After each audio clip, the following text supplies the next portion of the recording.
Vocês entram no Instagram ao vivo, eu entro na live e peço para participar, não é isso? Dá para ser o contrário? Não, porque aí quem tem que emular a live é vocês, né? Como, Tá bom, então vamos o lá. teatro, entendeu? Porque senão vai Tá bom. aparecer que eu que estou convidando vocês.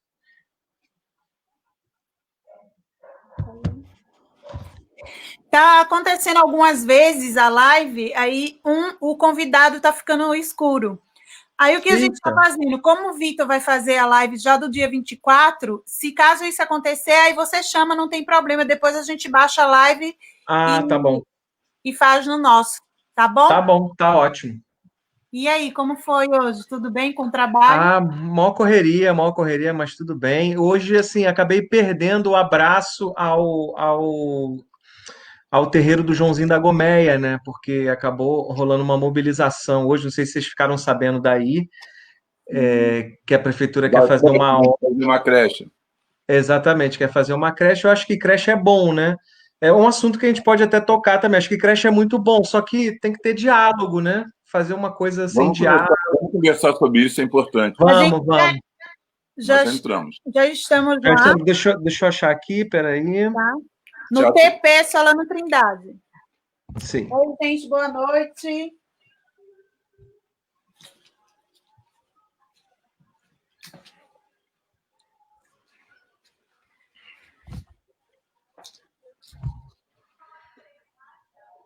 Chegou? Isso. Puxa uma cadeira.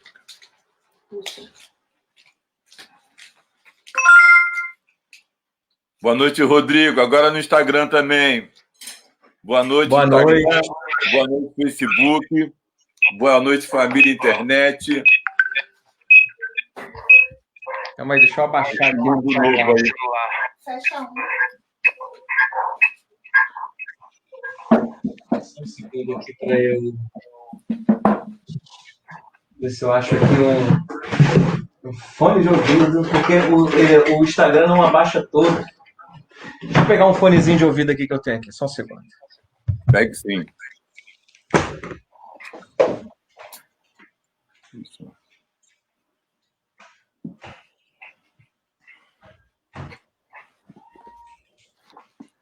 Quem tá lá? Nossa, Alice, você tá acordada, Lindáurea? Bem-vinda! Ana Mercante. Agora sim. Aí sim. Boa noite. Boa noite. Primeiro de tudo e mais importante. Quem é Rodrigo Dutra? Não. Mais importante de saber quem é o Rodrigo Dutra é agradecer você estar aqui conosco hoje. Muito obrigado, querida. E aí eu queria que você falasse para nós, né, e para nós todos aqui, quem é Rodrigo Dutra e qual é o plano, em primeiro lugar. Diga aí. Boa noite a todos nesse sabadão. Boa noite ao pessoal do Facebook que está nessa janela aqui, o pessoal do Instagram que está nessa janela aqui, que a gente está com duas janelinhas aqui trabalhando. Me sinto muito lisonjeado, muito honrado de ter sido convidado pelo Vitor e pelo Teatro Popular Solano Trindade para estar aqui fazendo essa live. Solano Trindade e a família Trindade são muito importantes para mim, para a minha história, e me sinto muito honrado. Agradeço muito o Vitor e agradeço a toda a família Trindade por estar aqui com vocês. Eu sou um cara da Baixada Fluminense, de Duque de Caxias, né? Um historiador, sou formado em História, sou mestre em Educação, Comunicação e Cultura em periferias urbanas, então tenho um olhar completamente voltado para o espaço de periferia, né? E há alguns anos venho trabalhando com audiovisual, né? O meu interesse enquanto historiador, acho que saiu aqui no Instagram. Eu vou dar o concluir e vou ver se eu consigo solicitar de novo para entrar na live. Saiu aqui para mim. Peraí, saiu não, saiu aqui. Saiu nos dois, então. Acho que saiu para mim também aqui. Eu estou voltando. Tu tá ao vivo lá já? Tá. esperar voltar aqui no Instagram. O Instagram saiu. Deixa eu ver. Tu voltou no Instagram, eu entrei. Deixa aparecer aqui a solicitação. Solicitei, enviar solicitação. É ao vivo é assim mesmo. Ai, que gosto. Convidar, né? Aceita lá. Isso, agora é aceitar. Não, aceita. Visualizar, aceitar. Visualizar, aceita. Ao vivo é assim, se combinar não vale. Opa! Alô, agora estamos aqui de novo no Instagram. Legal. Vai sim. Então, assim, eu estava falando, né, essa trajetória, minha formação, sou historiador, sou mestre em Educação, Comunicação e Cultura, e, assim, há muitos anos querendo unir duas paixões, né, o cinema e a história. E uma dos meus primeiros personagens, assim, uma das primeiras histórias que me encantou, que me tocou, foi a história de Solano Trindade, né? Que é uma história muito importante para Caxias, para Embu, para Pernambuco, mas para todo o Brasil. Então, Solano Trindade foi assim o meu primeiro personagem de peso, foi ali que eu me descobri, porque antes eu achava assim, bom, eu vou tentar ser historiasta, né? Um incentivador da história, usando vídeo para usar a história, para poder tirar a história do papel e levar a história para a tela. Né? Porque eu tenho, por exemplo, uma avó analfabeta, né? Então, qualquer livro que eu escrevesse, a minha avó nunca poderia ler. E minha avó viu meu filme, minha avó foi na estreia do filme Solano Trindade em Caxias, né? E ficou emocionada, ficou encantada com a história. E depois conversamos a respeito, ou seja, como o audiovisual ele é democrático e agregador, até uma pessoa que não sabe ler conseguiu ali participar daquele debate, participar daquela troca de ideias, conhecer um pouco mais o personagem. Então, aí depois disso eu vim fazendo outros filmes e tô aí até agora. Bacana. Você sabe que eu sou também nascido em Duque de Caxias. Mas Dois caxienses. Mas ainda isso eu não sabia não, Vitor. Isso eu não sabia não. Não sabia que tu era nascido em Caxias. Não me lembrava. Caxias, cara. Sou fluminense. Eu sou nascido em Caxias e pior que isso, cara. Eu sou neto da Gomeia. Oh, que beleza. O meu babalorixá, falecido agora em 2020, em fevereiro de 2020, era filho da Gomeia. Oh, que lindo. Então, esse assunto sobre a Gomeia, ele me é muito caro, né? Na realidade, é bem caro para mim esse assunto em vários pontos. E eu escrevi um livro agora, em 2019, eu terminei o livro, né? Que fala dos ogãs, e eu tenho que procurar muito na minha história da Gomeia, né?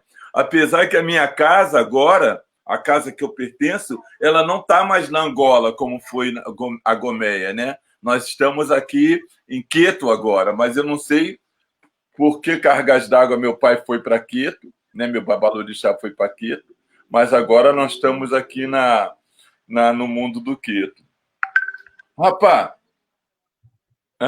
viva Laura!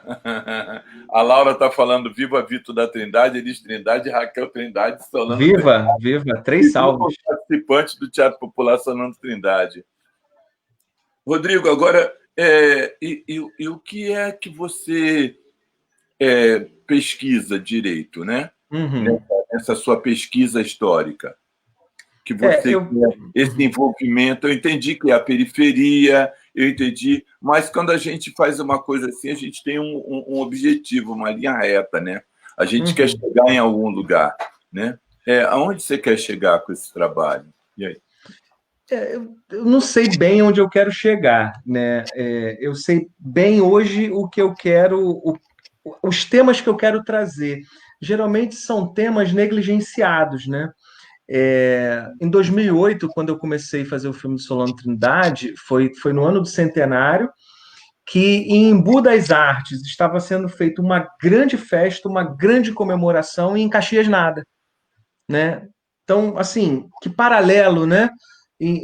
Quando eu cheguei em Embu em 2008, e vocês me receberam muito bem aí, só se falava em Solano Trindade em Embu. A cidade estava tomada, né, pelo Teatro Popular Solano Trindade, dirigido pela Raquel, e a cidade inteira respirava de Solano Trindade. E Caxias não tinha isso naquele momento, né? Então era importante, foi muito importante começar a fazer o filme de Solano naquele momento para resgatar essa história e trazer luz ao personagem de Solano Trindade, também caxiense, também vivente de Duque de Caxias nos anos 40 e 50, que é uma importante passagem ali da vida dele, tanto política. Né? Caxias exatamente. Foi de partida, né? Trem Sujo da Leopoldina é Caxias, Rio é Caxias, né? O Teatro Popular Brasileiro é Caxias. Né? Café Vermelhinho é Rio, né? Mas é aquele trânsito, né? Rio-Caxias. Nessa época ele morava em Caxias, então em Caxias era a base mesmo dele, né? E eu acho que Caxias, essa base de negritude de Caxias é uma coisa muito forte, né? Você vê que todo mundo que é bom vem de Caxias. Me inclua, me inclua. Não, o Nelson Pereira dos Santos... Tony Garrido é Caxias, Seu Jorge é Caxias, né? Como é o nome do outro? Esse menino, como eu digo, que a gente falou com ele, que eu estou com Hervé Cordovil, não tem nada a ver com Hervé Cordovil, meu bem. Como é que é o nome do menino, mocinho, da peça Solano Trindade? Valperré, de Caxias, né? Acho que Grande Otelo, tinha muita gente de Caxias, né? Caxias era um lugar de muito peso mesmo, em termos de negritude. E também a Baixada Fluminense, né? Então, assim, eu falo... Tem uma frase clássica do Nelson Pereira dos Santos. Tem uma frase clássica do Nelson Pereira dos Santos que diz que Caxias é capital cultural do Brasil. O Nelson Pereira dos Santos, grande cineasta, né? Que filmou em Caxias, né? Fez o Amuleto de Ogum em Caxias. Teve essa percepção, que Caxias é capital cultural do país, e tem isso escrito no jornal. E a gente sempre fica muito orgulhoso, né? Eu me sinto o rei da cocada preta, literalmente. Né? O rei da cocada preta. Você viu a inflexão? Vou inflexionar bastante. Então, querido, eu estou meio de paraquedas, porque o meu plano era fazer esse encontro, eu e você. Aí depois a gente organizou que o Zinho ia fazer o encontro. E o Zinho teve problema técnico, então eu estou aqui meio também cheio mudou o horário, essas coisas assim. Eu estou meio cheio de dedo aqui para falar. Fica à vontade. Está aqui na área? Ele está por aí. Se tiver na área, você pode lançar a pergunta aí que eu dou continuidade. Né? Não, mas eu nem terminei de responder aquela pergunta. Responda. Aí tem essa coisa, eu não sei onde eu quero chegar, mas assim, eu quero trazer sempre um debate sobre o regional, que é também nacional, né? Então, Solano Trindade, para mim, é local, Duque de Caxias, é regional, porque está em várias regiões, mas a ação dele é uma ação nacional. Né? O outro filme que eu fiz, que Raquel também participou, e a gente teve o prazer de se encontrar mais vezes pessoalmente, que foi quando a gente fez o filme da Armanda, né? Que também segue essa linha. A Dona Armanda é uma mulher que não é do local, mas atua politicamente em Duque de Caxias, fazendo a escola Mate Congu, fundando aquela escola maravilhosa que Raquel foi aluna, e, ao mesmo tempo, ela é nacional para o movimento de educação, para o movimento de escola nova. Depois eu fiz, aliás, antes, eu fiz um filme sobre o saque de 62 em Caxias, que é um período pré-golpe, um período complicado, é um período muito parecido com o que a gente viveu aí desde 2016, um período de polarização, de radicalização política e de muito confronto e quebra-quebra e conflito, que desagou na ditadura civil-militar empresarial de 64. E aí eu fiz esse paralelo, né, com 2013 e 62.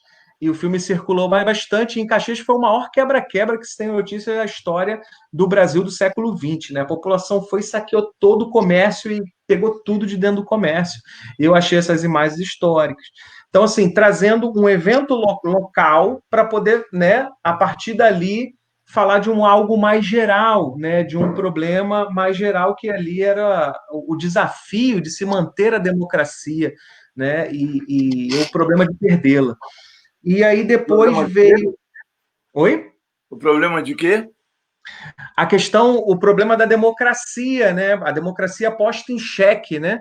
E o medo de perdê-la, que em 62 a gente está ali naquele momento de 61 para 62, parlamentarismo, presidencialismo, o Jango está na corda bamba, né? Então, a gente vivia aquele momento que foi a corda bamba de 2016 da Dilma, né, cara? Eu faço uma comparação muito grande entre Dilma e Jango naquele momento, né, onde eu tenho uma leitura de golpe de 2016, que foi o que aconteceu também no golpe de 64. São diferentes, mas existem paralelos possíveis de se fazer.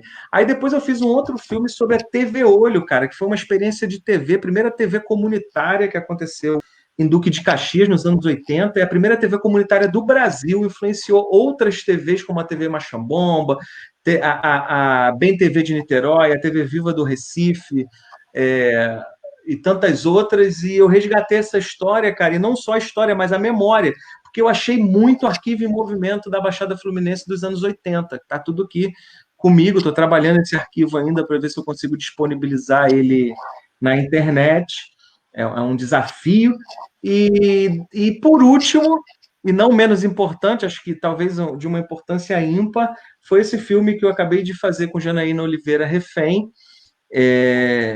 que é amiga do Zinho também. A Janaína vem do hip hop e desse movimento, que é o Joãozinho da Gomé, o rei do candomblé. Como o Seu João não tinha um filme sobre ele até hoje, sabe? Como o Seu João não tinha um filme sobre ele até hoje? E não tinha. Né? Ele ganhou uma homenagem da Escola de Samba Grande Rio, foi feito um enredo sobre ele, ficou em segundo lugar, e agora a gente fez um filme, ganhamos um festival no Recife, da Fundação Joaquim Nabuco, da Cinemateca da Fundação Joaquim Nabuco. A gente ganhou o prêmio do público de melhor filme dado pelo público, né? O público que entrou ali, curtiu e gostou. Então, pô, foi fantástico, sabe? Foi, para mim, sensacional. Então, assim, é esse paralelo que eu venho fazendo, resgatar essas histórias que estão, às vezes, só dentro da academia, que estão só dentro daquele círculo da universidade, que estão só nos livros, e tentando trazer essas histórias para as telas, né? Para as telinhas, para as telonas, para a TV. O filme do Solano Trindade até hoje passa na TV e eu recebo ainda bastante feedback. E é um filme sazonal, assim, eu digo, assim, quando chega novembro, que o mês da consciência negra, essa coisa toda, né, as pessoas começam a me procurar mais para falar sobre o filme do Solano Trindade e tudo mais. Então, eu fico muito feliz que também fora desse momento a gente possa estar comemorando aqui. Seria o quê? 112 anos de Solano Trindade? 112 anos de Solano Trindade, ou seja, fazem 12 anos que eu comecei esse projeto, e esse projeto que me tornou cineasta, né, cara? Isso é importante dizer.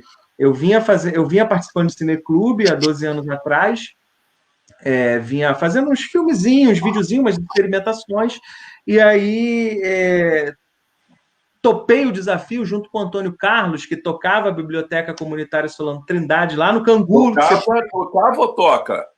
Cara, eu não sei como é que tá. Acho que a biblioteca, eu não sei se ele está tocando mais a biblioteca, não, porque houve um momento de institucionalização da biblioteca, né? Aconteceu isso.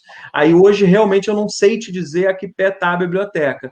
Mas, enfim, naquele momento, aquele movimento era muito forte, e o Antônio, né, me chamou para o desafio, a gente tinha estudado história junto, me chamou para o desafio, e a gente foi para cima, e passamos 4 anos fazendo o filme, assim, com equipamento amador, contando com o equipamento dos outros, além de ser amador, contando equipamento emprestado, contando com a boa vontade de uma galera. Foi assim, um legítimo filme, um filme de guerrilha, de periferia mesmo. Só que esse filme, ele trazia uma coisa que era um roteiro muito apurado, né? Que era um processo de pesquisa muito apurado. Durante a pesquisa, eu fui achando algumas coisas muito interessantes, principalmente sobre as prisões políticas de Solano Trindade, que eram inéditas, cara. Eu achei um arquivo, no Arquivo Nacional, eu achei um documento que era o processo sobre as prisões políticas do Solano. Até então, as pessoas meio que divagavam sobre os motivos das prisões, da prisão, da primeira prisão, né? A primeira prisão acarreta depois uma série de prisões, né? Acarreta 3 prisões depois. Essa primeira prisão em espaços diferentes, espaços de tempo diferentes, por causa do estigma de comunista. Então, eu consegui achar aquele acervo ali, que foi assim, uma coisa fantástica, foi do além, assim, porque o acervo não estava catalogado, não estava higienizado. Foi um cara que, assim, inicialmente, quando eu cheguei no arquivo, ele foi completamente arrogante comigo, e eu calei, né? Ele foi um pouco arrogante, foi um pouco agressivo, acho que ele não estava num bom dia. Eu calei, fiquei na minha, continuei minha pesquisa. Não sei o que aconteceu com esse cara, ele sentou do meu lado. Depois, sei lá, 10 minutos depois, ele se arrependeu, sentou do meu lado e falou: o que você está precisando? Eu vou te ajudar. Eu falei: estou precisando disso, disso, disso, disso. Ele: pô, isso aqui tem isso aqui, isso aqui, isso aqui. Cara, mas eu acho que tem uma coisa que não está aqui.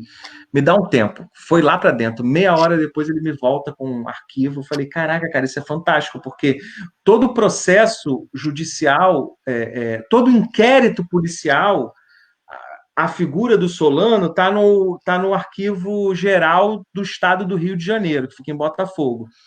E eu fui lá pesquisar. Lá é um inquérito policial, né? As partes de acusação, as partes de oitiva, essa coisa toda. Agora, o processo judicial mesmo, que é a coisa mais completa, que soma tudo, ninguém sabia onde estava. Estava lá perdido em algum lugar do Arquivo Nacional. Ele achou, esse cara achou, e eu falei: e aí, o que eu faço? Ele: não, pode tirar foto, desde que tu não tire flash, com todas as regras, né? Aí eu tirei as fotos e trago esse acervo inédito para o filme, esse documento inédito para o filme, que explica muito o fio da meada ali das prisões sofridas pelo Solano nos anos 40, né? Já na ditadura Vargas ali, já em 42, 43, 2, e no finalzinho uma de 44 também, que ele é preso, né? Inclusive, a Raquel conta essa história, contava, né, essa história maravilhosamente bem, de como a dona Margarida, né, pegou as crianças, foi para lá para a porta, né, do DOPS para poder soltar o Solano, né? E ela contava sempre isso, que chegou um policial negro e se solidarizou, né, com Dona Margarida, falando: olha, eu não posso dizer isso, mas fica tranquila, ele está aqui, ele está bem, está sendo bem tratado, então a senhora fica tranquila. A Raquel contou essa história para mim muitas vezes, e era uma delícia ouvir a Raquel contando isso. Antes de eu continuar aqui, eu vou agradecer aqui algumas pessoas que têm, e fazer alguns comentários, né? O Zinho está lembrando aqui do enredo da Vai Vai, mas não era do Joãozinho da Gomeia, era do enredo da... Geraldo Filme. Não, o samba era do Geraldo Filme, mas o enredo era da minha mãe, né? O enredo era da minha mãe. Minha mãe fez 3 enredos, né? Ela fez esse samba da Vai Vai. Qual era o tema da Vai Vai, meu Deus do céu? Solano Vento Forte. Solano Vento Forte Africano. Esse mesmo tema. Teve o tema da Quilombo, aí em Coelho Neto, né? Que era O Povo em Forma de Arte, né? E teve mais... eu acho que foram essas... Teve mais uma escola aqui do Ipiranga, acadêmicos do Ipiranga, que também teve enredo de meu avô, mas não foi minha mãe que fez. Mas os 2 enredos anteriores foi ela que fez. Esse da Quilombo foi o penúltimo desfile da Quilombo. Nesse ano mesmo que o Candeia faleceu, e aí o próximo enredo já foi o próprio Candeia, e aí acabou a Quilombo, né? Aí aqui também era... Peraí, calma, deixa... o Caçapava... Não, isso não é de hoje, então, peraí, deixa eu falar. O que é isso aqui? A minha mãe faleceu em 15 de 4 de 2018. Quem está na área é a Vitória, o Fabiano Maranhão. Opa, Fabiano. Laura Dantas, opa. Carlos Caçapava, mestre. Giovânia Thomas, Sabrina Cares, Paulo Dude, Renata Dramas, Zinho Trindade, Afrodite, Vô Silvira, como é o nome? Vó Silvira? O que é isso aqui, meu bem? É Vó Silvira, Cláudia, Vera Cristina da Oca e Carolina Nóbrega. Bem-vindos todos. E tem uma pergunta aqui, deixa eu ver qual é a pergunta. Estou pedindo para ele falar um pouco sobre a equipe do filme. Sobre a equipe do filme. Fala aí sobre a equipe do filme. Faz a pergunta. O Vento Forte do Levante foi uma equipe muito amiga, sabe? Uma equipe muito parceira. Assim, a ideia surgiu comigo e com o Antônio. O Antônio cuidou da parte de produção e eu fui fazendo mais o roteiro e a direção. E aí a gente, cara, era uma equipe muito reduzida, mas era uma equipe que circulou muita gente. Ó, Guilherme Zani me ajudou, que é um amigo meu. Pablo, que a gente chama ele de Pablo, que ele se chama assim, né? Também ajudou muito. Mas quem que ajudou muito? Era mais a gente ali, era eu, Pablo e Zani, na maioria das gravações, e mais o Antônio. Então eram essas 4 pessoas, assim, e fora, assim, a ajuda de amigos, né? Eu me lembro do Josinaldo Antunes, que me ajudou no final da edição, fiquei com um problema com edição, ele não, vem cá, vamos conversar, pá, me ajudou com algumas configurações lá que eu estava enrolado. Bom, acho que foi essa galera aí, principalmente, né? Também rolou uma ajuda das meninas, Daniele Reis também ajudou, que é uma amiga nossa, que eu já não vejo um tempão. Mas quem, lembrando aqui de cabeça, de equipe... Ai, cara, tem tanto tempo que, se eu não lembrar de alguém, me desculpe, galera, porque, assim, o tempo passa, a gente vai... É difícil rememorar, mas o núcleo mais duro, assim mesmo, era... o Marcelo Amendoim, que representa o Solano ali na abertura do filme, né? A gente gravou a abertura do filme, não sei se tu se lembra, Vitor, quando a gente abre o filme com... o prefácio de um dos livros do Solano, que ele relata as prisões políticas, né? A prisão política de 44, principalmente. Ele diz... a gente abre assim, em 1944, eu tive minha primeira prisão política. Eu era membro da Sociedade Amigos da América, eu fui preso pela polícia do Dutra, mas o negócio era contra o Manuel Rabelo, o Manifesto de Mangabeira, eu morava em Caxias. 4 homens fortes armados foram me buscar. Eu estava armado, com um pijama, dando remédio ao liberto, que estava muito doente. Na minha estante de caixa de cebola havia alguns livros, nas paredes alguns quadros de pintores amigos, no quarto havia um pinico, pois tínhamos em casa 4 crianças. Mesmo assim fui preso, incomunicável. Os investigadores da Rua da Relação diziam, esse é de Caxias. Enfim, a gente abre o filme, a gente pega uma voz do Vitor Ferreira, que dirigiu um outro filme comigo, ó, as equipes surgindo. O Vitor Ferreira, a voz é do Vitor, que encarna a voz do Solano, e a imagem é do Marcelo Amendoim, em situação de estar preso, e a gente filmou na Igreja do Pilar, na velha Igreja do Pilar, uma igreja do século XVI, 1500 e alguma coisa. Que é uma igreja, um enclave colonial, assim, em Caxias, é uma igreja muito bonita, e a gente fez essas filmagens lá. E então a gente abre o filme com essas 2 pessoas de equipe, né? O Vitor Ferreira, Vitor Godot, também conhecido como Godot Quincas, e o Marcelo Amendoim, que encarna ali o Solano jovem, né, para fazer essa filmagem. Eu não repara a minha velhice, não, cara. Mas esse é o lugar que esse momento filme, esse momento filmagem, esse momento tem relação com a minha ida lá na Escola Mate Quangu, é isso mesmo? Eu estou todo confuso aqui. Não. Eu estou falando do filme do Solano. Estou falando do filme do Solano. O que a gente fez... Justamente. É que você falou na Escola Mate Quangu, e eu me lembro que fui lá no encontro, mas não estamos falando da mesma coisa, né? Não. São 2 momentos. Eu tenho o meu momento de 2011, de 2008, quando eu filmo Solano Trindade, e aí eu conheço todos vocês, e tenho um momento posterior, que é 2011, 2012 ou 13, que a gente está filmando o filme da Armanda, que eu faço a direção com a Liliane. Aí a dona Raquel e você ficaram lá na casa da Liliane, Liliane Leroux, professora da UERJ. Tá. Então eu só tô meio maluco, eu não tô 100% maluco, não. Essa coisa de memória é assim mesmo. E aí, que tem uma coisa muito engraçada, que eu acabei parando na Bretanha, lá, por causa daquela festa, lá no interior da França. Eu fui fazer um concerto lá, porque eu não sei por que cargas d'água nós fomos parar numa pensão de surfista. Você lembra dessa história? Não lembro dessa história. Então, eu acho que a gente estava hospedado numa pensão de surfista, né? Caramba. E aí eu conheci um músico surfista lá, era um músico francês, e acabamos ficando muito amigos. Ele veio aqui para casa e acabou que depois a gente fez uma série de concertos na França. Caraca, foi muito louco isso. E eu nunca tive oportunidade de falar para vocês, né? E agora que você está falando, eu falo assim, é o mesmo lugar, é a mesma história, né? E aí, não, inclusive, uma coisa que eu lembro muito, que é muito presente, foi que a gente levou a dona Raquel de volta lá na Caibar Shuttle, nesse dia que a gente gravou lá na escola. Você também estava, e ela volta no local depois de muitos anos sem voltar naquele local, que é a antiga Rua Itacolomi, né? Que ela sempre citava, a gente conseguiu levá-la lá para visitar a rua de novo. E aí ela andou por lá, falou com os vizinhos, aí o pessoal lembrava dela, ela começava a conversar com todo mundo.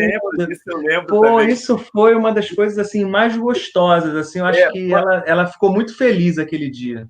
E também tem um outro ponto, que eu fui conhecer a família do meu pai nesse dia. Né? Cara. Você tinha ido lá para onde? Você tinha ido lá para a Zona Oeste? Para Nova Iguaçu? Fui para Nova Iguaçu, fui lá para Posse para conhecer a família do meu pai, que minha prima foi lá, encontrei com a minha prima, e foi uma das coisas mais importantes da minha vida, porque eu não conhecia meus irmãos, né? Então eu só vinha conhecer meus irmãos naquele dia, né? Aí agora você está falando, eu vou aqui estamos lembrando as histórias, né? Foram outras coisas que, né, ainda tenho contato com meus irmãos, com a minha prima, mais ainda, né? E é engraçado, para quem não sabe, eu não conhecia meu pai, né? Meu pai, quando eu tinha 2 anos, ele foi cuidar da vida dele, minha mãe da vida dela, e aí eu fiquei ali no meio do caminho. E aí só depois de 50 e poucos anos, né? Caraca. Depois de 50 e poucos anos, que a minha prima me achou no Facebook, e aí a gente passou a fazer parte de uma mesma história. E aí, engraçado. E eu vou fazer uma pergunta agora que eu acho que é bacana, que ela é bem nesse caminho mesmo. O cinema é um lugar de encontro, né, querido? O cinema, isso é proposital? O cineasta pensa no encontro quando ele faz o filme? Cara, eu acho que é do próprio labor, né? É da própria metodologia do cinema. Porque se a gente pensa o poeta, né? O poeta ele precisa de muita criatividade, imaginação, um papel e uma caneta. Tem poeta que nem de papel e caneta precisa, né? Tá tudo aqui.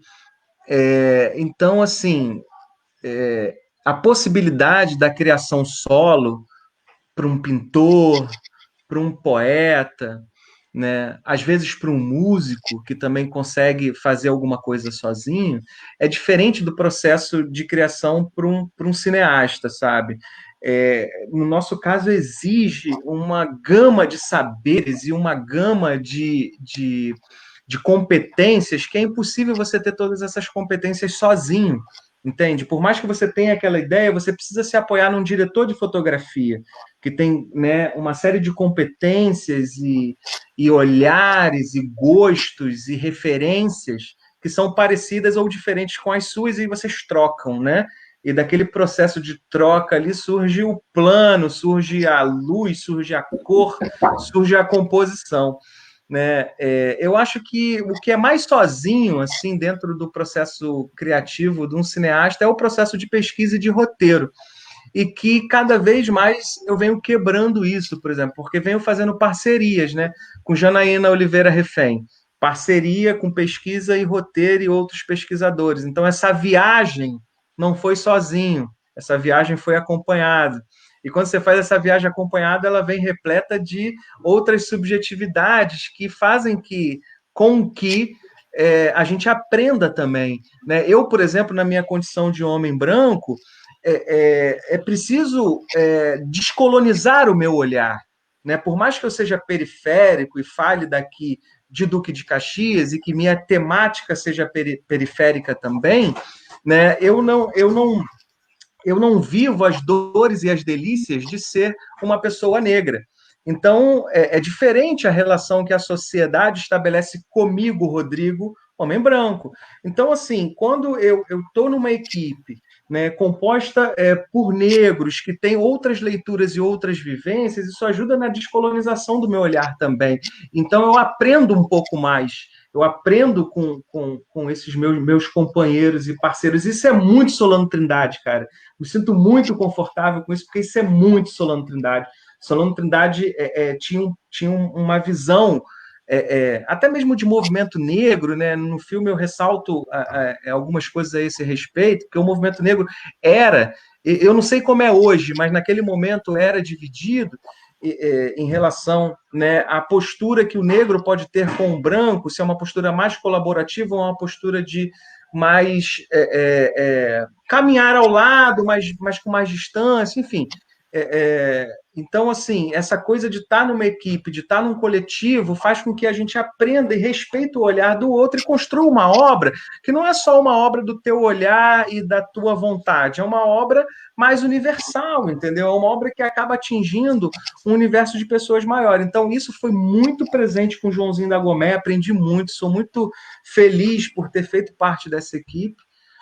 Isso aconteceu também com o Armanda, com a direção em conjunto com a Liliane e vários outros pesquisadores ajudando na pesquisa. Isso aconteceu com o 62 Ano do Saque, né? Já o Solano, em termos de direção, foi um pouco mais solo e o TV Olho também um pouco mais solo.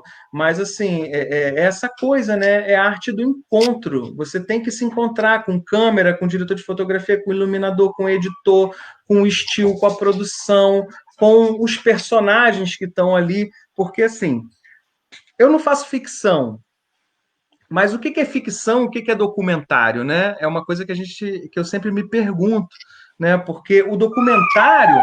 O meu cachorrinho está latindo. O Shelby, o meu documentário, ele é eu busco ser uma construção criativa da realidade. Ele não é a realidade, né? Um documentário não é a realidade, ele é uma construção, e ele é uma construção ficcional, repleta de documentos, repleta de argumentos, repleta de posicionamentos, porque dentro de um documentário várias vozes falam. Posicionamento, né? Oi? Principalmente posicionamento. Principalmente posicionamento. Mesmo que a gente não diga claramente o posicionamento fica aparente para uma leitura mais atenta. Então, canta a voz do diretor, canta a voz do fotógrafo, canta a voz dos personagens, canta a voz de uma certa contradição, né? Porque um filme, para ser bom, ele tem que ter um certo conflito, né? E se a gente não traz esse conflito, parece mais uma publicidade. Então, é isso que a gente tenta trazer, e essa arte do encontro tem sido maravilhosa para mim, que eu tenho encontrado no meu caminho. Cara, eu acho que desde criança eu posso falar que eu sou uma pessoa privilegiada em conhecer pessoas, sabe? Eu sempre conheço as melhores pessoas, cara. As melhores pessoas cruzam o meu caminho e eu sempre aprendi com elas, sabe? E acabo sendo um pouco a construção de todas essas pessoas que eu aprendi, porque desde cedo eu estava lá no teatro, moleque, adolescente, né, querendo ser ator, eu achava que eu fosse ser ator, então estava lá no teatro, entrei para um grupo de teatro de rua que fazia comédia dell'arte em Caxias, olha só que coisa maluca. A galera vinha com essa visão de comédia dell'arte, aí depois fui estudar teatro na Martins Pena, mas fiz algumas peças, mas não continuei com essa vida de ator, não era minha, a verdade. E aí depois veio a poesia, depois veio o movimento estudantil, depois veio o cinema, né? Então, com tudo isso, foi um acúmulo, né? Vem sendo um acúmulo. E essa arte do encontro é maravilhosa, que faz que a gente esteja aqui hoje, nesse sábado delicioso, falando sobre Solano Trindade. Peraí, deixa eu mandar um recado aqui.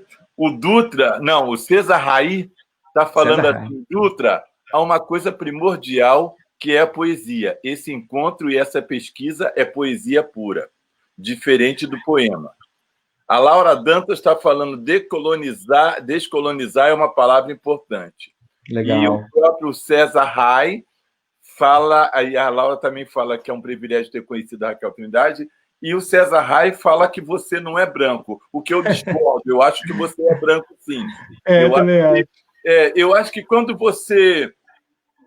Eu acho muito importante as pessoas brancas se assumirem como pessoas brancas e terem clareza da sua branquitude para que elas possam ser antirracistas, né? Porque a partir do momento que você não entendeu ainda qual o seu lugar dentro da sociedade, a partir do pouco mais claridade da sua pele, né? Independente da sua barba negra, do seu cabelo encaracolado, se você ainda não entendeu que você é branco na nossa sociedade, né? Pelos privilégios que isso estão acumulados nisso, você ainda não vai poder fazer a luta antirracista. Então, se assumir como homem branco, com todos os privilégios que esse homem branco tem, você consegue ter um local, uma referência para começar uma luta antirracista. E a outra coisa que eu quero dizer é que as pessoas boas, elas se encontram, né? As pessoas ruins também se encontram. E as pessoas ruins se acham boas, como nós, pessoas boas, nos achamos bons. Essa é que é a desvantagem do negócio, né? E que torna bastante complexo. A Elis quer fazer uma pergunta. Tem uma senhora no documentário, uma bem velhinha, assim, parece que ela está sentada até numa cadeira que parece com uma cadeira que a minha avó tinha no passado. E ela fala assim de que Solano Trindade e Abdias, eles se cumprimentavam, né? Ela tem essa fala, eles se cumprimentavam, é como se eles se respeitassem, mas que tivesse alguma coisa. Na verdade, eu queria saber sobre ela. Ela vive, quem é ela? Não sei se tem o nome dela lá. Dona Maitê, tem sim. Dona Maitê foi bailarina do Teatro Popular Brasileiro. Maite. Maite. Sim. Eu acho que eu tinha falado que era Maite. Ela faleceu, né? Ela faleceu. Acho que ela faleceu em 2012 ou 2013. Cara, assim, pô, uma das coisas de se fazer documentário histórico... Aqui em off, para ninguém escutar, né? Porque eu não vou falar uma coisa dessa em público, eu era apaixonado pela filha dela, Dudu. Né? Eu nem sei o que aconteceu com essa menina, né? Não sei se ela é viva ainda, e já não é mais uma menina a essa hora, né? E, assim, uma das principais dores de se fazer documentário é a gente, no processo, perder... as pessoas, sabe? Para mim, assim, a gente acaba tendo uma identificação. Eu acho que de todas as pessoas que passaram nos meus filmes, né, a Dona Raquel foi uma pessoa que foi muito importante para mim por várias coisas. Primeiro, me recebeu aí na casa dela em 2008, a gente ficou, sei lá, mais de uma semana aí fazendo o festival de 100 anos de Solano Trindade, eu gravando todo mundo, dormindo aí, recebendo a gente maravilhosamente bem. Depois eu tive uma segunda oportunidade, que foi fazendo o Armanda, de passar bastante tempo com ela, e fora as vezes que a gente conseguia, de uma certa forma, um contato. Não, eu fui também uma outra vez, exibir o filme Solano Trindade aí no teatro, também me recebeu muito bem, ficamos aí alguns dias, e foi uma dor muito grande essa perda, imagino que para vocês, muito, para mim, foi muito triste, e assim, poxa, outras pessoas também que passaram, a Dona Maite, né, que eu sempre li como Maitê, mas é Maite, e outros, muitos, sabe, que volta e meia a gente recebe uma notícia e... Porque rola uma identificação, rola um carinho, porque é diferente daquela pesquisa dura, acadêmica, que você tem que manter um distanciamento. Eu não quero manter o distanciamento das pessoas que eu estou entrevistando, que eu estou trocando, que eu estou aprendendo. Pelo contrário, eu quero uma aproximação. Então, amigo, assim... eu não gosto desse assunto. Eu não gosto desse assunto. Eu estou fazendo mestrado agora, eu estou lá na USP. Ih, rapaz! Estou sofrendo horrores, porque eu estou com o mesmo problema. Estou com o mesmo distanciamento, sabe? Eu quero escrever na primeira pessoa, eu quero escrever na linha reta, eu quero falar na língua do meu povo, eu não quero escrever uma coisa para a academia ler, caraca, né? Vou ficar escrevendo coisa para quem eu não quero que leia. né? Então eu sei bem do que você está falando. Esse assunto é bem sofrido mesmo. Mas sofrido. Mas, por outro lado, também é bem divertido, né? Também é um grande aprendizado, né? Eu já fui desaforado lá, falei assim, eu vim aqui para aprender a falar a língua de pessoas brancas, né? Não fui tão delicado, mas fui dessa forma. Vitor, tu é filho da Raquel mesmo, pô. Aí o meu professor disse, não, então você não veio para aprender língua de branco, né? Você veio para trazer a linguagem da sua gente para nós, né? Eu acho bacana. E está tendo diálogo, viu? Isso aqui é bacana bom. Também. Estou percebendo um diálogo, né? Vamos ver se eu consigo sobreviver. Eu já sou um homem qualificado, deixa eu lhe contar essa parte, né? Com certeza. E a sua pesquisa, falando em mestrado, a sua pesquisa também foi falando desse lugar, não? Ou isso foi desse lugar? Foi a pesquisa sobre a TV Olho, né? Não existia pesquisa sobre a TV Olho até então, ninguém sabia onde estava o acervo, as pessoas se lembravam vagamente. Querido, interromper. Fala pra gente o que é TV Olho, porque eu não tenho nem ideia. TV Olho, ela surgiu em Caxias em 1981 e funcionou até 1984, na Praça do Relógio. Lembra da Praça do Relógio, em Caxias? Que tinha um relógio? Tinha, né? Não, eu não lembro. Eu saí muito de Caxias. Do relógio só ficou o nome. E aí, lá na Praça do Relógio, a TV Olho fazia uma exibição diária de conteúdos locais. Poetas, músicos, artistas plásticos, políticos, fazia talk show, fazia cobertura do comércio local, da indústria local, e botava tudo aquilo no telão, e a população passava ali. Então, eles botavam um telão no meio da praça, um telão fixo, que era mais ou menos de 6 horas da noite até 8 horas da noite, todo dia, até 1984. Então, eles foram, assim, o primeiro movimento de TV comunitária do Brasil, que influenciou outros movimentos de TV que surgiu em Caxias, né? E até então as pesquisas de TVs comunitária citavam a TV Olho vagamente. Teve em Caxias também um movimento, que foi a TV Olho, mas nada mais do que isso. E aí eu falei, mas Caxias, TV Olho. A minha pesquisa original nem era essa. A minha pesquisa original era fazer um mapeamento da produção audiovisual da Baixada Fluminense em longa duração, né? Bem essa coisa de historiador, né? Brodel, que é uma coisa de longa duração para entender o processo, né? Na sua magnitude. Só que aí eu caí na curtíssima duração, que foi um fenômeno, né? Ou seja, eu saí da longa duração, porque dentro dessa longa duração eu fui buscando várias coisas, e aí surgiu a TV Olho, e eu achei um dos ex-integrantes da TV Olho, Francisco Carlos Damasio, que me recebeu na casa dele muito bem, e essa é a arte do encontro, né?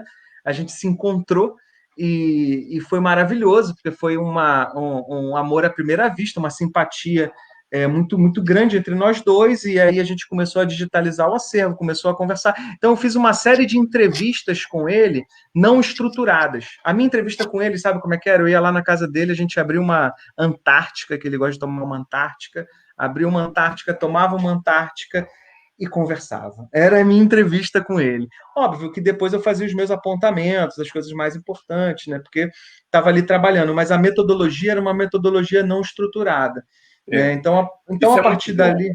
isso é maravilhoso, porque assim, ele me contou coisas que assim, não estão na dissertação, coisas que me ajudam a entender outras coisas, mas que eu não preciso dizer por causa do ponto de vista pessoal, né?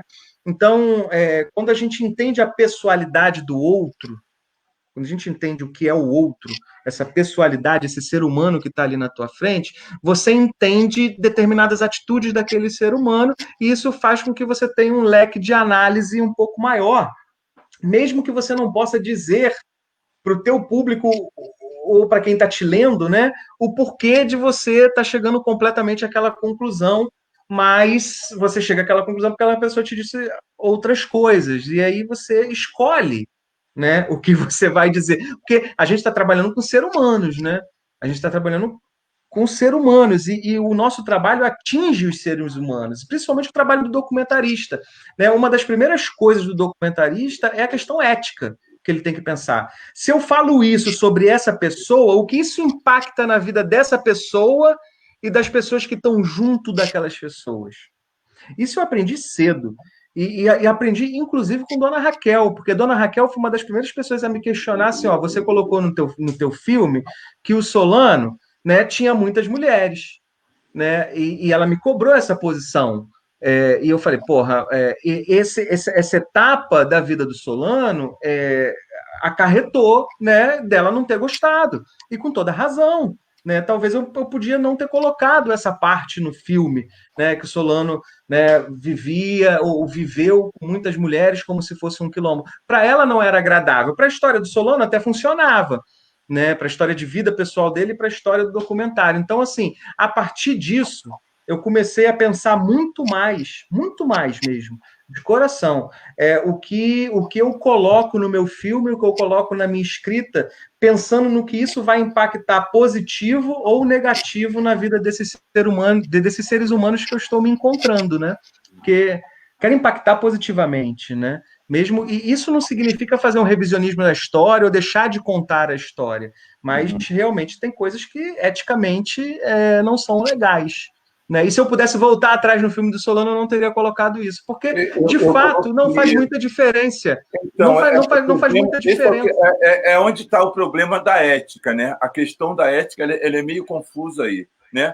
Porque eu me lembro também, querido, que uma vez eu fui fazer uma palestra no MASP, né? E a palestra era sobre Maria Auxiliadora, que era uma pintora que era amiga de minha mãe, né? E como a Maria Auxiliadora viveu na casa de minha mãe, eu tive que me referir à minha mãe. E teve um momento que eu falei que minha mãe teve 8 maridos. Era uma plateia de professores, ou professoras, em sua maioria, e as mulheres riram com uma mistura de admiração e desrespeito ao mesmo tempo. Né? Não sei se você entende bem. Entendo. Você entende bem, né? Entendo. Naquele momento, me acendeu uma luz que eu disse, a conta está errada. Né? Você não pode fazer a conta a partir da obrigação da rainha Elizabeth de se casar com o mesmo homem a vida inteira, dela não ter o direito ao divórcio, dela não ter o direito a escolher o homem da vida dela. Né? As rainhas africanas, elas decidiam qual homem ia viver com ela. E minha mãe, como rainha, ela poderia escolher decidir qual homem serviria para ela, porque ela não poderia servir a esse homem. Né? Então, essa troca é que tinha que ser feita. E minha mãe, em certos lugares, né, ela era bem tradicional. Né? Claro, ela era do tempo do tradicional. Né? E ela era bem tradicional. E ela ficou chateada com esse lugar que você falou, do meu avô, que é um lugar importante para ela. Ela ficou chateada uma vez que alguém falou que meu avô bebia, como se, naquela época, a maioria dos poetas, a maioria das pessoas bebia. Agora, a grande diferença é quando você fala que o Vinícius de Moraes era um cachaceiro e quando você fala que Solano Trindade era um cachaceiro, né? Porque Vinícius de Moraes, tomando uísque no palco, falando poesia, era elegante, era bonito, porque era Vinícius de Moraes, que era branco, que era diplomata e bebia uísque. Agora, Solano Trindade, bebendo a mesma bebida alcoólica que ele, já tinha uma outra referência estrutural, né, que a gente já sabe como funciona o racismo no Brasil. Né? Eu queria falar também, a última coisa, que está conosco aqui, o historiador Saloma Salomão, que é um grande parceiro e que vai estar colando, e que amanhã vai estar na nossa live aqui, apresentando a sua história. Então, Saloma, meu professor, boa noite. O que mais você vai falar aí, mulher? Peraí, primeiro, Rodrigo, eu gostaria de saber se você ainda tem um pouquinho mais de tempo, porque já se passaram quase 1 hora, e só tem que rápido. 4 minutinhos. Se você aceitar, a gente vai voltar no Instagram, porque no YouTube a gente se mantém. Eu tenho uma pergunta então para fazer. Sim, a gente volta. Eu gostaria que fechasse se pudesse a gente rodar a partir do Zinho, que ele estava muito afim, ele pediu para fazer essa entrevista, e se ele estiver aí na área, se ele pode assumir a entrevista. Zinho, responde rápido. Beleza, a gente pode dar uma pausa até para eu molhar a garganta, que eu nem peguei a água. Tá bom, então. E aí eu vou te deixar com uma pergunta. Você vai pensando enquanto você vai tomar a sua água, que é a pergunta da live, né? Solano Trindade, vento forte africano. Em você, onde esse vento soprou? Onde ele tocou? Tá bom?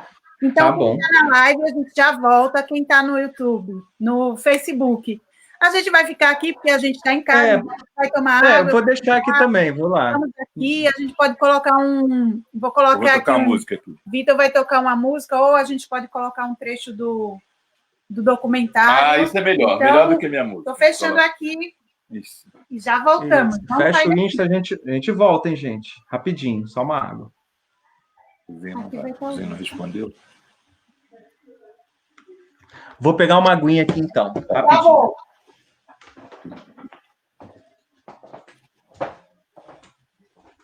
Liga.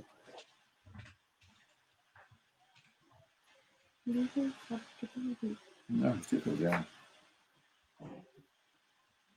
Rodrigo. Tá.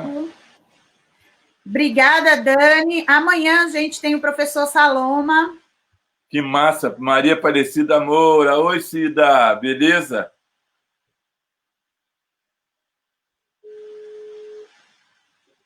Cadê o Zinho?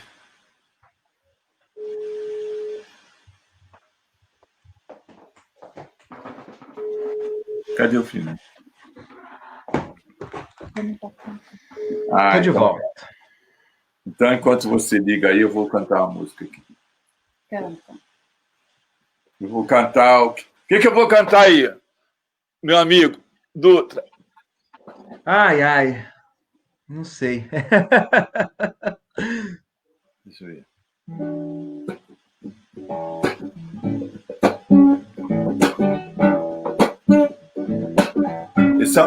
Isso me lembra muito Caxias, Baile Black, da minha época. Não, eu não estava em Caxias no Baile Black, mas estava em Quintino, que era a mesma onda. Rio, meu, de muito tempo, já muito tenho sofrido e muito tenho gozado. Nunca me banhei no Copacabana, nunca fui ao Corcovado. Eu nunca fui ao Pão de Açúcar, por tudo quanto é sagrado. As mulatas do catete, meio escravas, meio senhoras, não dão bola para mim. Das favelas sem beleza saem sambas bem bonitos, das favelas miseráveis sai uma beleza de samba. Das favelas sem beleza saem sambas bem bonitos, das favelas miseráveis sai uma beleza de samba. Dormi no albergue noturno, sonhei com a amada distante, fui preso incomunicável. Fui preso incomunicável na rua da relação. Na Lapa nunca fiz ponto, eu não fiz ponto no Leblon. Na Lapa nunca fiz ponto, eu não fiz ponto no Leblon. Na Lapa nunca fiz ponto, eu não fiz ponto no Leblon. Na Lapa nunca fiz ponto, eu não fiz ponto no Leblon. Rio, meu, de muito tempo, já muito tenho sofrido. Já estamos no Instagram. De muito tenho gozado. Rodrigo? Nunca me banhei no Copacabana, nunca fui ao Corcovado. Eu nunca fui ao Pão de Açúcar, tudo quanto é sagrado. As mulatas do catete, meio escravas, meio senhoras, não dão bola para mim. Das favelas sem beleza saem sambas bem bonitos, das favelas miseráveis sai uma beleza de samba. Dormi num albergue noturno, sonhei com a amada distante, fui preso incomunicável. preso incomunicável na rua da relação. Na Lapa nunca fiz ponto, eu não fiz ponto no Leblon. Na Lapa nunca fiz ponto, eu não fiz ponto no Leblon. Na Lapa nunca fiz ponto, eu não fiz ponto no Leblon. Na Lapa nunca fiz ponto, eu não fiz ponto no Leblon. Na Lapa nunca fiz ponto, eu não fiz ponto no Leblon. Na Lapa, na Lapa. Solano Trindade, Vitor da Trindade, a composição, é isso aí. Viva! Isso aí. Na nossa live no Instagram tá Carolina Nóbrega, Célia Reis, Dani Black, Dalton, Alex França e Juan Velasco, diretor da peça Maluco. Muito bom. Bem-vindos. Segue aí você agora. Você tá. Sim, ele... Pensou? Agora tem que responder. Pensei onde esse vento... A gente pode soprar para ajudar.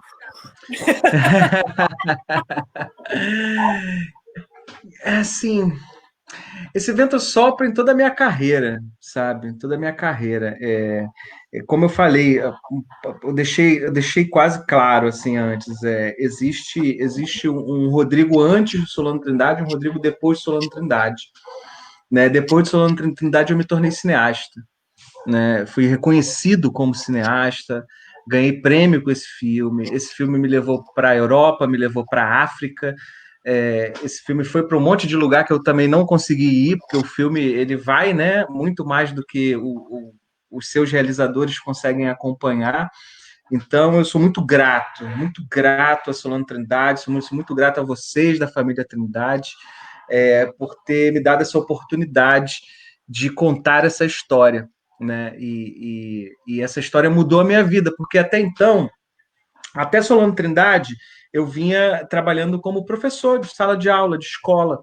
A partir de Solano Trindade e essa coisa de se reconhecer e se tornar cineasta, eu passo a trabalhar com cinema exclusivamente, né? Então, a partir de 2011, hoje estamos em 2020, eu passo a trabalhar exclusivamente com cinema e com audiovisual, que é o que eu me sustento minha família, ajudo a sustentar minha família e vivo até hoje, né? Então, assim, e toda a transição é uma transição, às vezes, complicada. Eu me lembro que foi muito difícil entre os anos de 2011 e 2013, que foi esse processo de transição, né, profissional, porque eu tinha estudado uma vida inteira para ser professor de sala de aula, era professor de sala de aula, e, de repente, eu falei, não, calma aí, eu gosto muito de história, mas eu gosto mais de fazer filmes do que estar dentro da sala de aula, né? E depois também o reencontro que eu faço com a sala de aula, porque depois eu volto para a sala de aula em 2018 como professor de audiovisual e cinema, né? Então é diferente essa coisa, né? Não só como professor de história, né? Não dou mais aula de história, apesar de ser historiador de profissão. Eu costumo dizer que eu sou historiador de arquivo, meu negócio é o arquivo, né? Porque fazer filme subentende arquivo, documento, imagem em movimento, e fazer aquelas coisas, né? Esses documentos falarem entre si, dialogarem entre si. Então, o Solano, ele sopra em mim dessa maneira, me tornando cineasta, e eu sou eternamente grato por ter tido essa oportunidade. Ótimo. Tem outra pergunta. Você falou do seu cachorro e falou da sua avó, eu acho. Falei da minha avó. Tem essa família que... Como é que é? Tem mais... Eu lembro que você falou do seu cachorro, que ele estava latindo aí, e você falou também, acho que da sua avó, dessa importância de você fazer o documentário, porque era uma maneira de ela acessar, né? Tem outras pessoas na sua família nessa condição. Eu considero que é muito importante também a questão do documentário, mas só por curiosidade de saber isso. Em qual condição? Não me lembro. De não leitura. Ah, não, só minha avó. Só minha avó. Minha avó veio do Vale do Paraíba, né, de uma família de plantação de café. e não teve oportunidade de estudar, né? E é o oposto, é uma branca dos olhos azuis, né, vindo de família europeia que não teve letramento nenhum, nenhum, não teve oportunidade de letramento nenhum. Acredita muito que isso é incomum, né? As pessoas aqui, acho que nem o pessoal acredita que europeu não bate mulher, né? É um credo maravilhoso. Seria maravilhoso se fosse verdade, mas é uma grande mentira, né? Essa doença do analfabetismo, ela é bastante epidêmica, né? Que foi durante um tempo erradicado, se eu não me engano, quase erradicado no Brasil, mas com o cenário atual. Essa erradicação não é tão real, né? Não é tão real. Quando você vê a realidade disso, você vê que é uma coisa meio falsa, que muita gente ficou muito tempo sem aprender a ler, né? Ainda nos nossos tempos, né? A educação é uma coisa nova no Brasil, né? É uma nova. Eu sou o primeiro da minha família, eu sou o neto mais velho, mas eu sou o primeiro da família da minha mãe a ter ensino superior. Né? Também, entendeu? Então, assim, realidade de periferia. É grave, né? É realidade de periferia mesmo, sabe? Então, isso numa família branca é bem grave. O primeiro filho no ensino superior, já nessa década, né? Exatamente. Isso aí é grave, né? Exatamente. Para as comunidades negras ainda é uma vitória. A gente está realmente iniciando esse passo, mas para as famílias brancas é bem mais complexo, né? E no caso da minha família foi isso, foi essa realidade também, né? É uma realidade de classe trabalhadora, muito classe trabalhadora mesmo, que melhorou de vida nos anos do governo Lula, né? Eu me lembro bem. Sempre o governo Lula. Melhorou, assim, isso tem que ser dito, porque assim, o pessoal hoje se identifica com Bolsonaro, e assim, é terrível, porque assim, é visível, e quando você olha para trás, você vê que todo mundo conquistou bens de consumo, alguns, né, fizeram suas universidades pelo ProUni, né, em universidade pública, em universidade particular, pelo ProUni, mas ou pagando uma mensalidade bem pequenininha ou não pagando quase nada, ou em universidade pública como eu. Então, assim, porque a única forma de mobilidade social do pobre é estudar, cara. É estudar ou você se envolver com a politiquinha local ali, com os políticos da localidade, aquela coisa toda, e, né, fazendo aquela carreira ali meio esquisita, meio puxa-saco e essas coisas. Então, assim, para a mesma classe trabalhadora, a única forma de ascensão social é estudar, não tem jeito, é fazer a faculdade e depois, né, trabalhar dentro daquela função. Aí o Rodrigo faz a faculdade de História e, de repente, para e vai fazer outra coisa. Foi um momento, assim, difícil a beça, mas foi superado, graças a Deus, e agora a coisa tá fluindo. Como você disse, são coisas muito parecidas, né? O cinema e a história são muito parças mesmo, né? Eu acho que eu não sei se o cinema viveu a vida inteira da história ou se a história viveu a vida inteira do cinema, né? Porque muito do que a gente sabe sobre história, né? Infelizmente, bastante dessa história ela tem uma posição extremamente eurocêntrica, mas o cinema é um grande tradutor dessa história, né? O cinema ele tornou a literatura palpável, né? É quando você vê a literatura, né?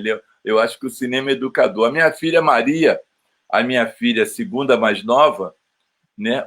Na realidade, entre as mulheres, ela é a mulher que fica no meio, né? Ela está estudando agora cinema, está fazendo agora, já entrando na fase do TCC, né? Para entregar, e ela quer ser diretora. Eu gosto muito da visão dela, né? Como busca do cineasta, né? Eu acho que ela também já pensa histórico. E o primeiro filme dela que eu achei maravilhoso, também Solano Trindade. Na realidade, eu não sei se você chegou a ver o filme que ela fez. Ela fez um clipe que se chama Bolinha de Gude. Não vi, não. sobre aquele poema do meu avô Bolinha de Gude. Eu fiz uma música sobre esse poema e ela fez um clipe. Eu vou te mandar em seguida aqui para você ver. Manda, vou ver sim. E eu acho assim, que é de muita qualidade, né? É de muita qualidade. Ele é uma reportagem também, como a poesia do Solano, meu avô, era uma reportagem, né? E a música também é uma reportagem, e ela é de ontem, né? Sabe? O Jorginho, esse menino que era um facínora que jogava bolinha de gude, sabe? É o mesmo facínora que foi jogado do prédio, é o mesmo facínora que foi morto na favela, né? O que eu não me lembro, acho que é o João Pedro, né? Assim, assim, foram muitos meninos mortos assim, sem nenhuma lógica, né? Humana, né? Não tem uma lógica humana para a morte dessas crianças, e o Jorginho é uma dessas situações, né? É um trabalho bem bacana também. E eu acho legal o cinema captar isso, né? E todo mundo vê assim, e o cinema te traz lágrimas, te traz risada, tudo no mesmo momento, né? Tudo naquele filme só, naquele lugar só, né? Traz memórias, né? Eu gosto muito disso do cinema. Eu tenho uma pergunta. Vai, eu vi que você ia perguntar, já faz direto.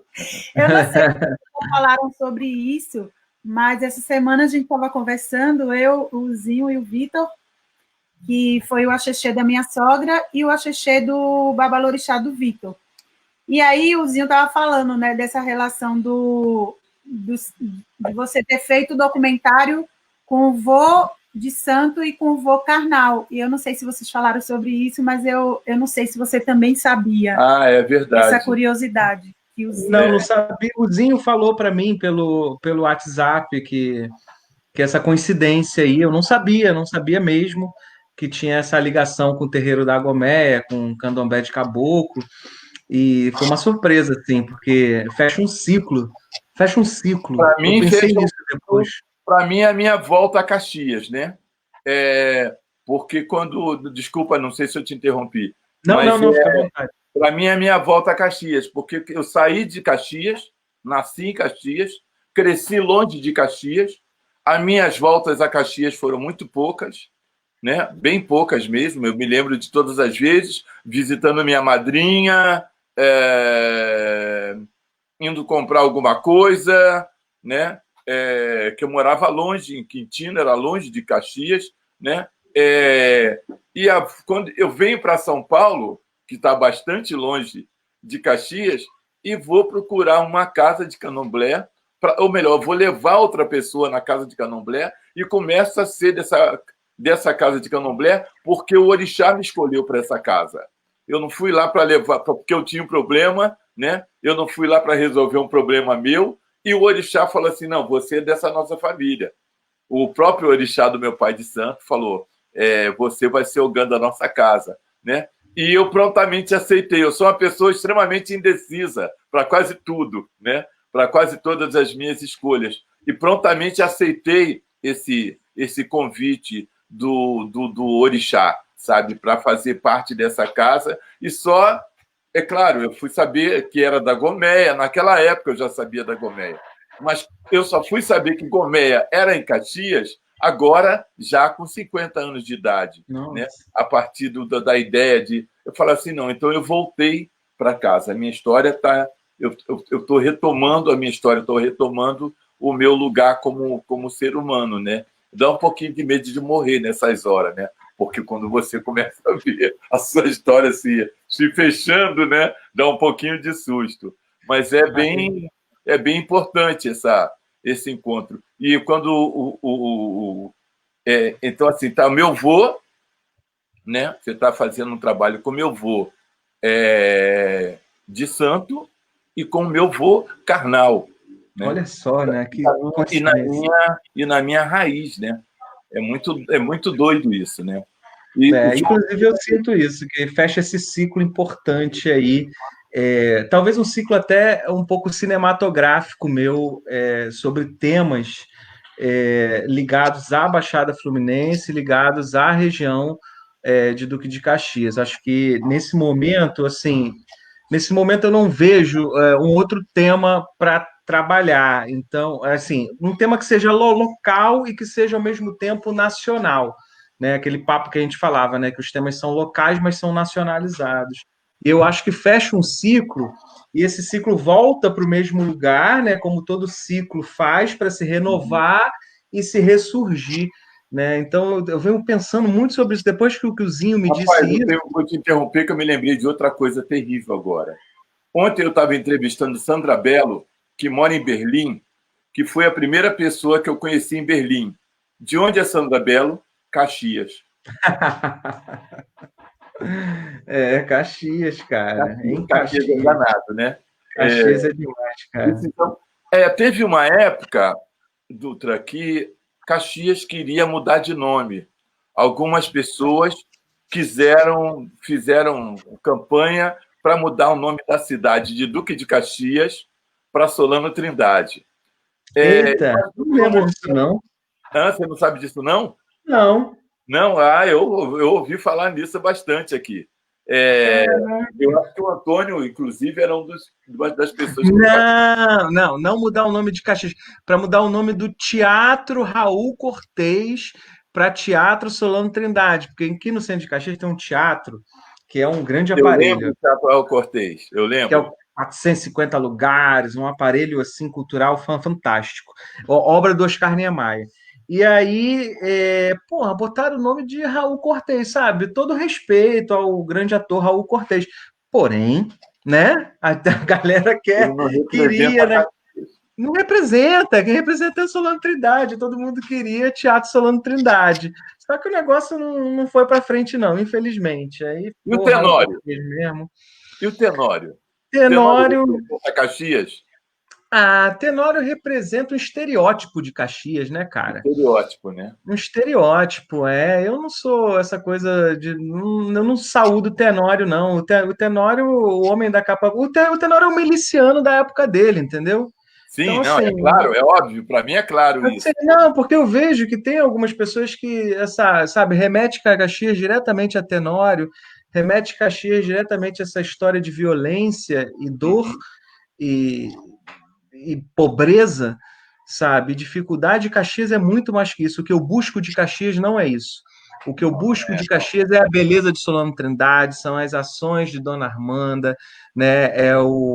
É a roça do seu João, que era uma potência nos anos 50, que todo mundo vinha para ver aquele espetáculo que ele fazia também, porque não era só a questão dos orixás, é todo um espetáculo de beleza que ele trazia em cena ali para aquelas pessoas que estavam visitando a Goméia de Caxias. Então é isso que eu busco, sabe? A linha editorial é outra, então assim, Tenório não está na minha pauta. Então por que as pessoas não veem isso? Quem esconde esse lugar? Quem esconde essa Caxias que você está falando? Pois é, cara, eu acho que assim, hoje existe um movimento cultural muito forte em Caxias, existe um movimento cinematográfico muito forte na Baixada Fluminense. Acredito hoje que a gente é um pouco mais maduro, sabe? Então essas histórias não estão silenciadas, tá? Essas histórias, inclusive, são pauta dentro de escolas, são pauta... O meu filme roda... Os meus filmes rodam muito as escolas de Caxias, rodam ao ponto de eu nem saber, de, às vezes, alguém comentar: eu vi um filme tal, do Rodrigo Dutra, coisa tal, mas eu sou o Rodrigo, a pessoa não sabe que eu sou o Rodrigo, entendeu? E aí, ou seja, eu perceber que... Porque, assim, o cineasta não aparece, né? Mas perceber que o filme está circulando e que as pessoas falam e que as crianças veem e que os professores mostram, né? Então, o professor, ele tem essa tarefa que é muito importante, né? Principalmente o professor da rede de Caxias, que pega esses filmes meus e levam para os seus alunos assistirem. E é fantástico, porque a galera se sente representada, porque, na maioria das vezes, eles não se veem na tela da TV.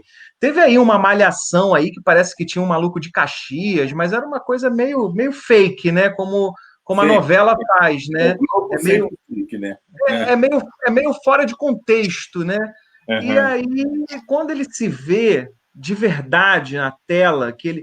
Na verdade, não é que ele se vê a face dele, mas ele se vê nos seus conceitos. Ele tem um espelho. Ele encontra exatamente.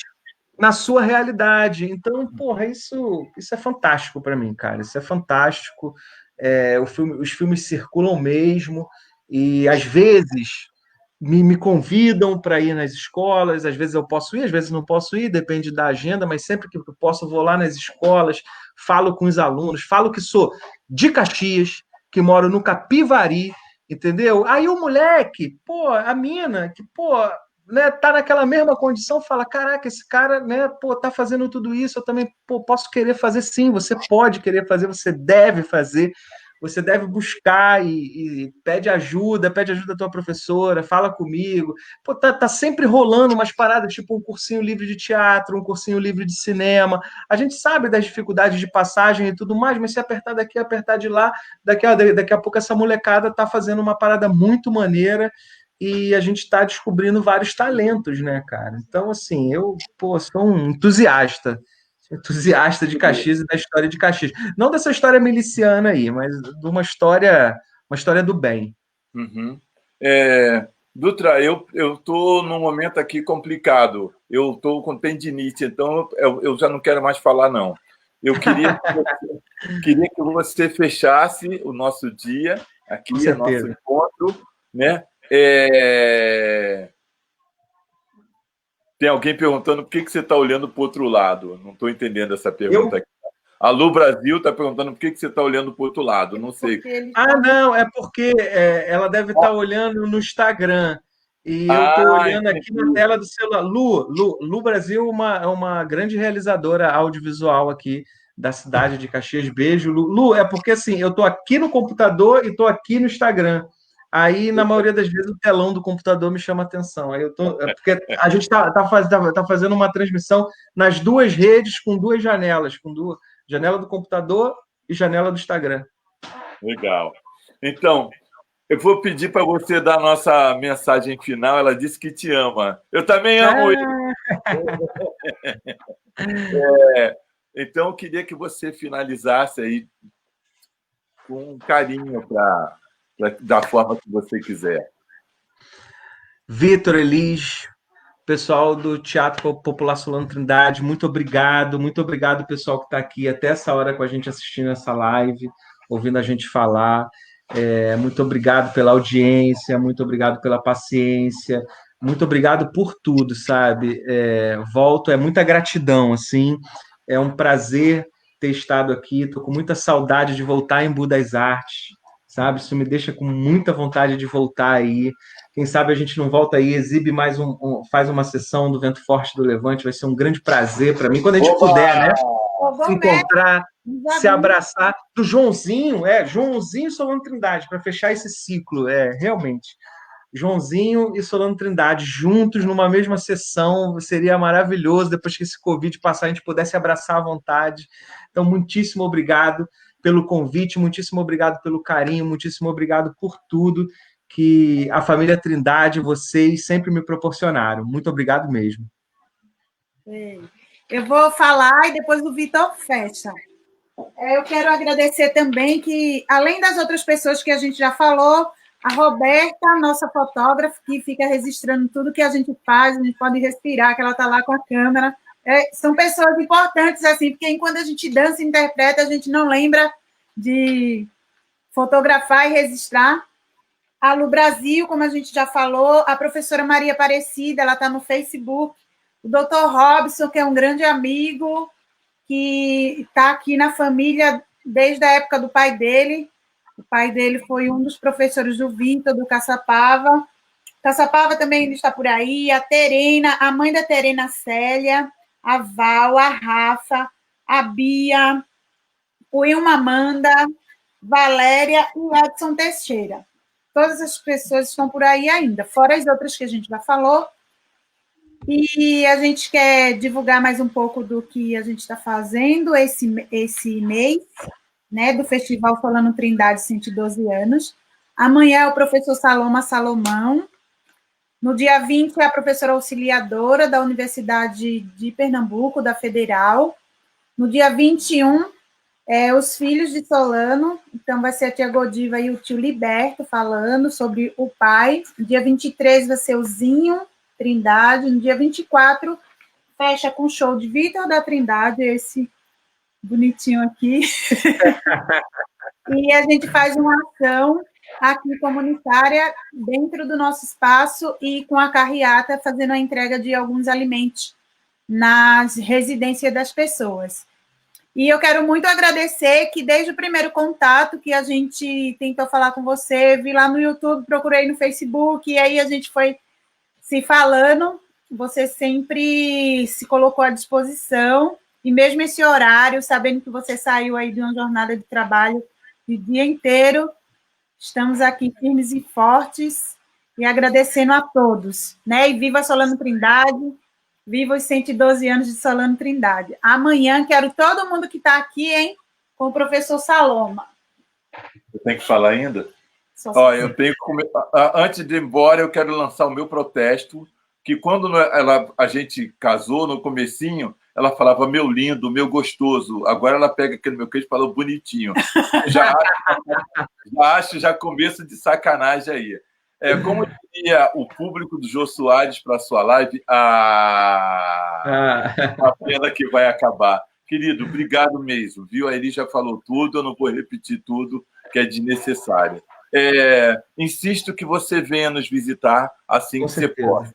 Insisto em que nos próximos festivais você venha ao vivo com a ideia de trazer essa discussão pessoalmente para que as pessoas possam fazer essa pergunta, para que as pessoas possam obter essas respostas pessoalmente, trazer o pessoal do Ilê Axé Jagum, que é esse Ilê que é herdeiro de Joãozinho da Gomeia, para uma conversa, fazer você visitar, se possível, Ilê. Eu ficaria muito feliz, né, que você fosse lá e visse essa possível ponte e visse esse encontro, né? E tem alguém que ama a Daniela, eu não amo, não. Então, eu queria dizer muito obrigado a você, boa noite, tchau, tchau, foi um prazerzão, velho. Obrigado. Obrigado a todos, boa noite, foi um prazer imenso. Estou lhe vindo do estúdio, lhe vi.